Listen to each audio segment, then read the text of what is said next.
Baby बाजी ड्रामे की अगली किस्त में आप देखेंगे कि अज़रा अपने बेटे के लिए इस घर में आई।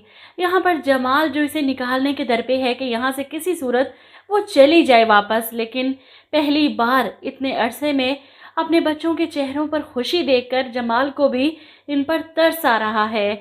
इस सब में मेरे बच्चों का क्या कसूर कि वो अपनी माँ से दूर रहे।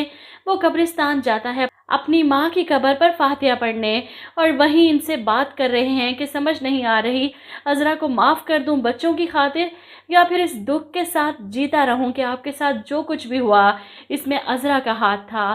खैर, अज़रा उम्र के ठीक होने पर सब घर वालों के साथ मिलकर आउटिंग पर जाती है। मॉल में अपने बच्चों के साथ एक अच्छा टाइम गुजारती है। अस्मा, फरहत, अज़रा, इसके बच्चे सब बहुत खुश हैं। ऐसे में अज़रा वहाँ पर बैठी कहती है कि मैं अपने किए पर बहुत शर्मिंदा हूँ। बहुत कोशिश कर रही हूँ कि अपने अंदर की अज़रा को मार कर ऐसी नई अज़रा को जन्म दूँ जो बिल्कुल भी वैसी ना हो। खैर, अज़रा के जाने का वक्त आ चुका। सब घर वालों से रुखसत लेते हुए वो वलीद से भी माफ़ी मांगती है, जिस पर वलीद कहता है कि वक्त हाथ से निकल गया है भाभी, कुछ भी कह लेने से अम्मी वापस तो नहीं आ जाएंगी ना।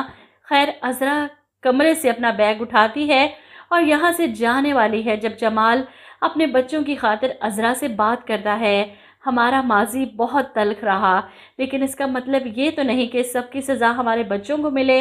इन 2 दिनों में मैंने बच्चों के चेहरे पर वो खुशी देखी है जो 1 साल गुजर जाने के बावजूद भी ना देख सका। मैं खुद अपनी माँ से दूर हुआ, इसलिए उम्र की तकलीफ़ का अंदाज़ा लगा सकता हूँ, और नहीं चाहता कि मैं खुद को तुम्हारी तरह आगे जाकर कसूरवार ठहराऊँ जब उम्र मुझे ताने दे कि मैंने इसकी माँ को इससे दूर कर दिया। अज़रा जमाल को जवाब देती है कि यहाँ रुकने का अब कोई जवाब बाकी नहीं। वो चाहती है कि जमाल खुद इसे रोके, लेकिन जमाल में झिझक है, और जब अज़रा सबसे रुखसत ले रही थी, सबके गले लगकर मिल रही है, उमर भी अपनी माँ के साथ लिपट जाता है कि आप मत जाएं। ऐसे में जमाल इसके पीछे आता है और इसे कहता है, अगर मैं तुम्हें कहूँ कि मैंने तुम्हें माफ़ कर दिया तो क्या रुक जाओगी? अज़रा एकदम से पलट कर देखती है जमाल को। यही तो वो सुनना चाहती थी, और अब इसे इस घर से कोई नहीं निकाल सकता। वो जाती है अपनी सास के कमरे में। इनके कपड़े, इनकी ज्वेलरी बिल्कुल इन्हीं की तरह तैयार होकर इस घर की बड़ी बनेगी। अब इन सब की माँ की जगह लेगी। खैर, ड्रामा तो इंटरेस्टिंग तब होगा जब अज़रा की फुप्पो